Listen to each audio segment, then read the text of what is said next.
The Shadow Behind Your Eyes, Uchiha Sasuke 4. Arrival of the Worst Client. Recap. When you finished, you promised a good breakfast for you both. You and Naruto exchanged good nights and went to bed, raring for the next day to come. A rustle in the bushes made your head spin around, but only Naruto's blonde mop poked up through the leaves. You sighed and helped him out. "Don't scare me like that," you said. "If we want to finish this lame-o mission, we have to be silent." You adjusted your mic to Sasuke's frequency and said, "Yo, Uchiha, see anything yet?" His voice came back a little staticky. You and Naruto were almost out of range. "No, it can't be that far away," came Sakura's voice. "Wait, I see it, near the edge of the trees." You and Naruto raced off. Sasuke came up on your left, the three of you making an arrowhead formation now. Being your quick selves, you met with Sakura, learned your quarry's location, and proceeded to follow its trail. "This is a load of crap," you muttered in your headset, crawling through the thick underbrush. "We're ninja, not retrievers. We shouldn't have to do this. Why can't Kakashi-sensei stick around long enough to put in a good word on our abilities?" The brush before you moved. All four of you hid behind the convenient trees. "Damn, I could be doing something totally productive now. But no, I have to be doing baby work," you grumbled. "I don't like it much either," Naruto confided. Kakashi-sensei adjusted his headset mic, deciding not to comment that he heard all of you said. "How far is the target?" You activated your, I'm just going to say bloodline limit, to penetrate the bush.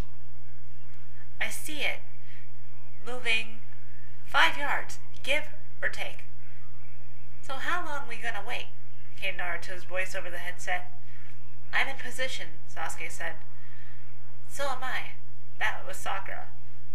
Then your Sasuke paused for dramatic effect. You snarled, "Go!" All four of you leapt, but it was Naruto that caught the brown cat, provoking its hair-raising cry. You landed next to him and skidded, tangling with Sakura and bringing the two of you down in a heap. "Be advised, our quarry has a red ribbon on its ears that reads, Toro, so be sure there's no mistake." "Target confirmed," Sasuke said, watching dispassionately as Naruto struggled with the cat that decided to rip his face off. "Then Operation Finding the Missing Pet is complete," Kakashi-sensei said. "Meet at the village in 15. He terminated the link and headed off. Back with you, Sakura giggled as Tora managed to cut Naruto on his cheek, adding a fourth whisker mark. You sighed and took Tora away. "Bad kitty. Don't hurt Naruto." Naruto now. "Good kitty," you muttered softly, stroking the soft brown fur with gentle fingers. Your fingers groomed Tora, while talking in a low voice. Instantly, the cat purred deep in its throat and leapt onto your shoulder.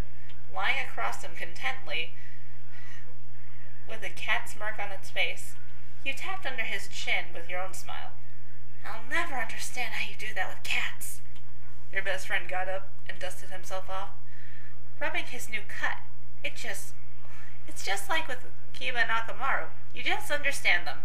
"I like cats," you replied, as you all started walking towards Konoha. "I find them much more agreeable than some people." You shot a very meaningful look at Sasuke's back. You noticed that when Naruto took his hand away, the cut was completely gone. Not even a scar remained. "Not that I'm surprised. That happens to me, too," you thought, "though not as often as with him. Lucky." "Oh, Tora, I was so worried when you ran away." The fat lady squeezed the cat tightly, making Tora meow in protest. Does she ever stop to wonder what would make him run away? You thought, sweat dropping. I'd bolt too if she made that much fuss over me. The lady stepped away to pay. The third Hokage held up a clipboard and cleared his throat. "All right then, the next duties for Team 7, Babysit for the Council of Elders? I don't think so, he whispered to Naruto, who was next to you. Run errands to the neighbors' towns? Hell no, you said. Naruto frowned in agreement. Dig up sweet potatoes. Right then and there you lost it. As mentioned before, you and Naruto have always had the extremely freaky habit of speaking and moving in sync, unrehearsed. It happened in times of stress, anger, happiness, or when Robin is concerned. This is the second instant. No way! Forget it! Boring! You both yelled, slicing the air in identical patterns. No patterns. We need something else to do, something better, something amazing! Sakura, Sasuke, and Kakashi-sensei stared at the two of you, shocked. So, the demon foxes does have quite the influence over those two, your sensei thought. Maybe I shouldn't let them be such close friends. Ah, hell, I'd say they'd probably gang up and kill me. Iruka-sensei slammed his palm on the table as he stood up. Shut up! You're still a junior ninja. You all started out with grunt work. Naruto continued solo. We've only had a ton of small stuff. Can't we get some action? Preferably something that can be accomplished without the mentality of a 4-year-old. You screeched. The next thing you knew, your head was bouncing against Naruto as Kakashi-sensei wound up and bonked you both silly. You rubbed your head and grumbled as Lord Hokage sighed and launched into a long and pointless lecture. Doesn't he notice them not paying attention? Sakura thought as you and Naruto both sat on the floor, your backs to Lord Hokage, talking about what kind of ramen you had for lunch.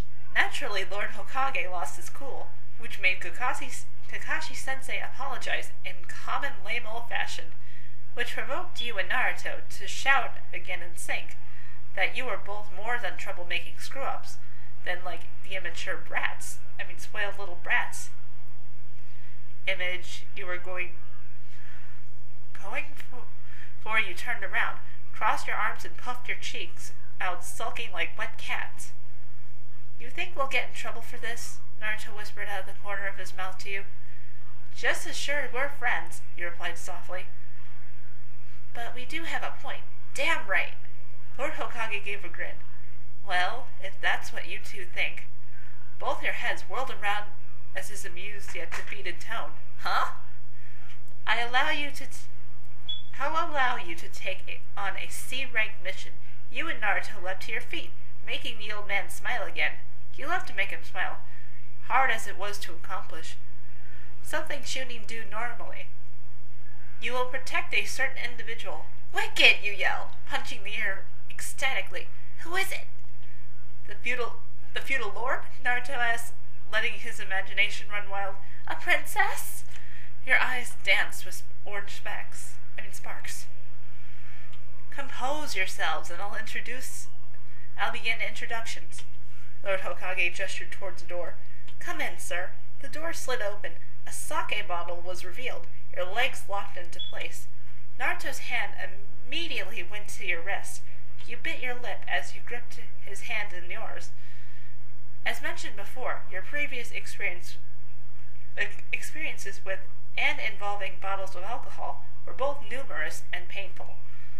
The rest of the door parted to reveal an old man with a straw hat on. He took a swig from the bottle and burped, fixing blurry eyes on you. You, Naruto, Sasuke, and Sakura. I can't believe it. You kids are ninja? Don't look it. He leaned against the doorframe. Especially the twin midgets. Girl looks like an airhead, and the guy looks like an imbecile. He gave Lord Hokage a loaded look. Am I supposed to trust my life in their hands? Haha, classic! Which midgets? You and Naruto looked around for who he meant.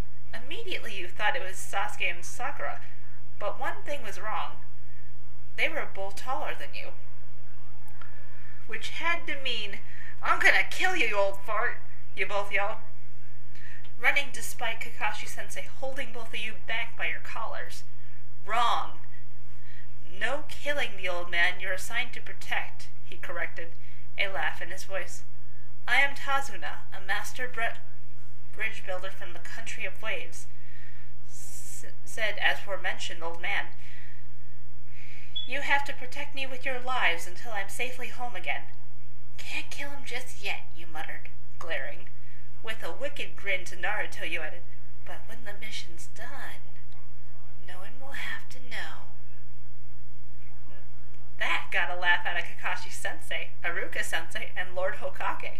Sakura wiped a tear from her eye as she gasped for breath, and even Sasuke chuckled before wiping it away. Naruto just grinned every bit as wickedly back. He knew you were dead serious.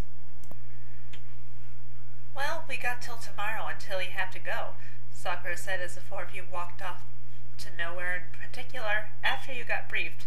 "So, what you want to do?" Sasuke shrugged his shoulders. "Don't know, don't really care." "Helpful," you piped. "How about being a little more—" You stopped suddenly, gasping in shock. Something had just hit home in your mind. For a mission, you needed clothes and weapons. To get those things, you needed to... You clapped your hands to your face. "Oh, triple-decker cracker jack snakes, bitch... shit," you muffledly yelled. "No, no, no, no, no!" "What the hell was that, and what is wrong with you?" Sasuke was, as always, so concerned. "You didn't remove your hands from your face." "All my crap is at my uncle's place. I haven't stayed there in days." Naruto went so pale his whiskers looked like ink on snow. "You go back and he'll do worse than open your back," he said. "He'll frickin' dissect you like a toad." "But all my clothes, my weapons—" You said the last part in a whisper. "My parents." You lifted your head to look right at Naruto. "They'll burn everything unless I get back there. I won't lose my parents a second time, Naruto."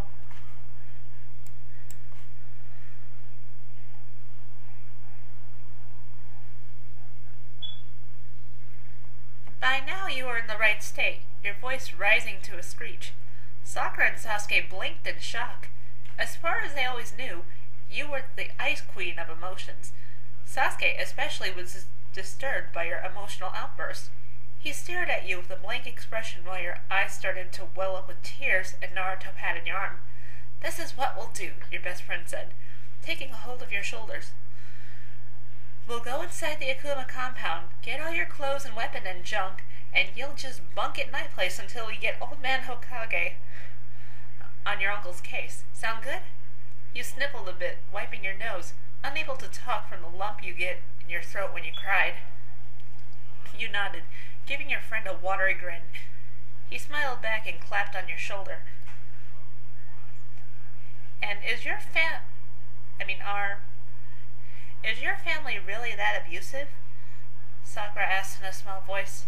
Obviously, she was thinking of what Sasuke said to her days before, about not knowing about him and Naruto. Apparently, she just learned that you were also included. You shrugged, bored.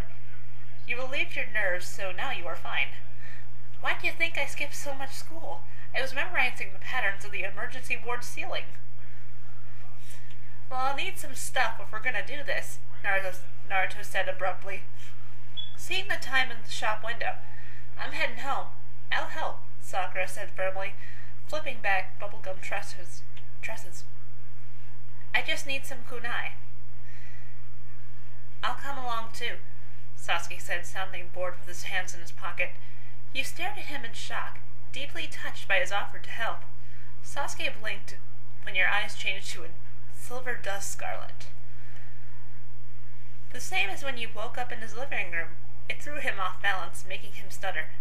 "Not that I care or anything. I'm just not doing anything else tonight," he stammered out his lame reason. He blushed slightly. You just stood there. You're like Naruto, totally clueless when it comes to love. "All right," Naruto said briskly. "Meet in front of the Akuma compound at 8 tonight. Catch you later. Come on, Sora, let's eat." You nodded and headed off with him. Sakura and Sasuke head in the opposite direction.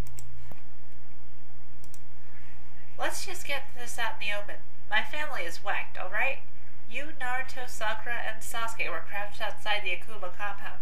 The sun had set a little over an hour ago. providing a lovely cover of darkness to work with. For their own protection, you decided to clear up a few rumors that you knew were floating around Konoha. You opened the rusty gates to the compound, wincing as they squeaked. They think all humanity is out to eradicate them, so they're super paranoid. Naruto can back me up on this when I say, don't move, don't speak, don't cough, don't scold, don't even move when you're in my uncle's house. Naruto nodded in agreement. Let me distract him, and you'll get out alive. Better idea. Sakura, Sasuke, and me go up to your room.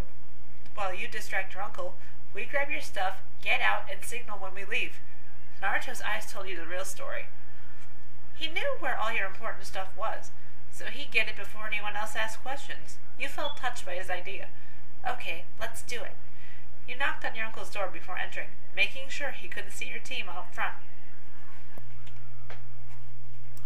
Naruto's POV. You moved the instant the doors shut on Sora. Taking out a kunai with a length of wire attached, you threw it up to her open window. A tug to check it was in, and soon you scaled up the wall to leap lightly into her room. Sakura and Sasuke came up right behind you. Oh wow, this is... Sakura breathed, looking around Sora's room. You look too. It's been years since you were there last. Her walls were even more dented and lightly splattered with dark spots, but they were still the same shade of dark lavender. Her curtains were shredded. Pieces of purple cloth littered the floor. Your feet made no noise on her rug. Sakura went to the bookshelf. You looked to see her touch one of Sora's stuffed animals.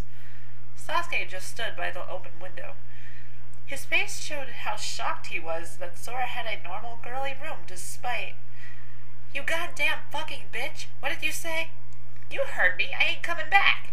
Shoot, we don't have much time, you cursed. Snatching the biggest of Sora's backpacks, you shoved it into Sakura's hands. Empty her dresser's drawers, you said quickly. Fear was leaning up, an edge to your voice. All of them. Then go in her bathroom. You pointed to the tiny door. And get the other things, Sakura nodded, and she grabbed fistfuls of clothes. Downstairs the voices grew louder and more obscene. You started sweating. Sora was losing the verbal battle with her uncle. Fast. I'll get the rest of her things, you said hurriedly. Opening the door, you peeked to make sure no one else was around before sneaking down the hallway, heading for a certain room. Sasuke's POV. Naruto was already heading out the door. I'll get the rest of her things. You opened your mouth to argue, but he disappeared to the dark corridor. You scowled and walked over to Sora's bed. Your first thought was how nice and neat it was. The coverlet was a pretty shade of lilac, and the sheets were gray. No frills, no ruffles, no lace. You weren't surprised. You saw some picture frames on her bedstand, so you picked up the larger of the two polished silver framed pictures, brushing away the fine coating of dust. It showed a teenage woman in the garden courtyard of what looked like a castle, dressed in a kind of uniform. A black belted skirt, a red sleeveless shirt with gold trim, with a gold armband on her left arm. She had long black hair that fell to her waist and a pretty determined face, but what stuck out was her intense, piercing stare with her red eyes. Sora's eyes. She must be Sora's mother. You picked up the second frame. It was smaller, but no less polished. The man in it had to be no older than 20, but seemed more mature than that. His outfit struck you as that of an assassin's. Very loose, very dark, and a cloak. A wide green headband held most of his messy, pale violet hair out of his dark eyes. Then this must be her father, you reasoned.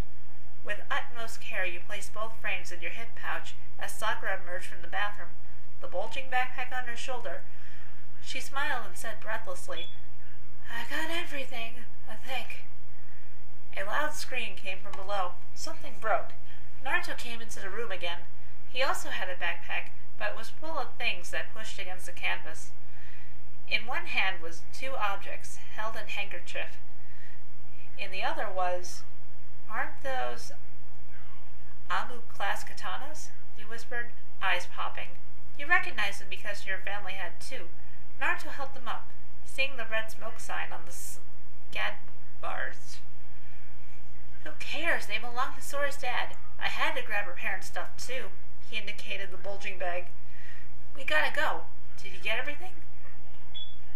One last check confirmed you left nothing behind. Sakura went down the kunai rope first, a little wobbly with her heavy load. Then Naruto, being extremely careful with his load. You pulled the kunai from the wall and dropped to the ground easily, following Sakura and Naruto into the cover of some trees. Naruto cupped his hands around his mouth and gave a particular call. It sounded like a fox's yip. He did it 3 times, then howled. Sora bolted from the house like a cork from a bottle, racing for the gates. Her uncle gave chase, waving a bottle. "And stay out, you good-for-nothing slut," he yelled, shaking the bottle at her retreating form. "Rotten hell, you old fart," she yelled, passing you all as if you were standing still. Without a backwards glance, you all ran for the gates and freedom. She was waiting for you by the ramen bar, her ruby eyes glittering with hope. "Naruto, did you?" "Relax, I got your parents' things," you said, giving her the katana's backpack and wrapped objects. Sakura came forward and dumped her bag at Sora's feet. "I got your clothes and things," she said. "Thanks a ton, Sakura," she said, actually sounding heartfelt. She rummaged in the bag. "Oh yes, everything's—" "Wait." She kept looking through it, her eyes widening. "Oh no, they have to be." She then started looking through the other bag.